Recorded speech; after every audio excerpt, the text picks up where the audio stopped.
ये दोस्तों एक क्वेश्चन है, एक से में इससे संबंधित क्वेश्चन है, उसको सोल्व करते हैं।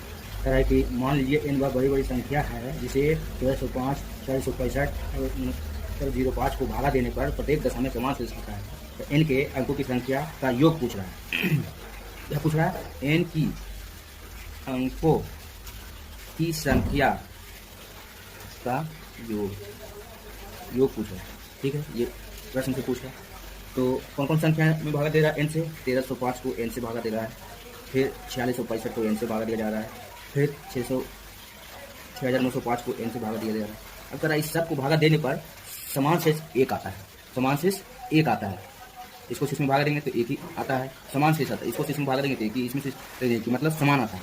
जब भी ऐसा क्वेश्चन पूछे तो इसको क्या करना है, n का मान निकालने के लिए ये दोनों को घटा दीजिए, ये दोनों को घटा दीजिए। घटाने पर जो आ रहा है उस दोनों का फिर मसा निकाल लीजिए। ठीक है, अभी दोनों को घटाएंगे।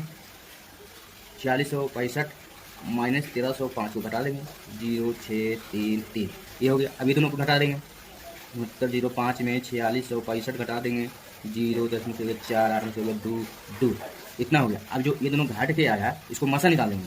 मसा निकालेंगे। देखिए दोनों में क्या क्या है, 11 है, ये भी 11, इसको लिख सकते हैं। इनको डायरेक्टली इसको मसा दे दीजिए इस तरह से।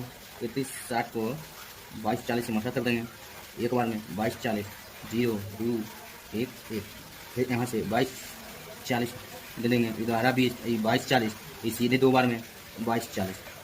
ठीक है, ये खत्म हो गया। आंसर कितना आ गया? मसा आ गया। मसा बराबर 1120। ये हो गया n, जो मसा निकालें ये हो गया n।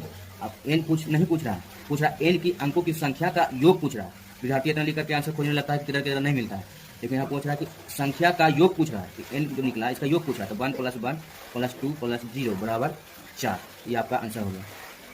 मेन इसका समझना यही है कि जो भागा दे रहा है समान शेष आता है, तो दोनों को अंतर निकाल करके और फिर दोनों को मसा निकाल करके वो आंसर होता है। अब जो पूछेगा उसको कर देंगे, योग पूछेगा योग, घटा पूछेगा घटा, स्क्वायर पूछेगा स्क्वायर। इस तरह से इसका आंसर 4 हो गया। वीडियो अच्छा लगे तो लाइक एंड शेयर करो। जय भारत।